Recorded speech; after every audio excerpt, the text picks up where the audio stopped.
டே 6 1 நாளாகமும் 29ஆம் அதிகாரம் 12ஆம் வசனம். ஐஸ்வர்யமும் கனமும் உம்மாலே வருகிறது, தேவரீர் எல்லாவற்றையும் ஆளுகிறவர்.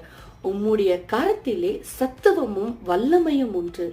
எவரையும் மேன்மைப்படுத்தவும் பலப்படுத்தவும் உம்முடைய கரத்தினாலே ஆகும். எவ்வளவு ஒரு அழகான வசனம் இல்ல? ஐஸ்வர்யமும் கனமும் அவர்கிட்டதான் இருக்கான். நம்ம இப்போ வாழுகிற வாழ்க்கை, நம்மளுக்கு இருக்கிற ஐஸ்வர்யம், நம்மளுக்கு இருக்கிற கனம், நம்மளுக்கு இருக்கிற பேர் எல்லாம் கடவுள் நம்மளுக்கு கொடுத்தது. அதுக்காக தேவனை துதிப்போம். நம்ம இடங்கள்ல, நம்மளுடைய வேலை ஸ்தலங்களையும் சரி, நம்ம இருக்கிற இடத்துலயும் சரி, நம்ம படிக்கிற இடத்துலயும் நம்முடைய தலையை ஆண்டவர் நிமிர வச்சிருக்கிறாரு.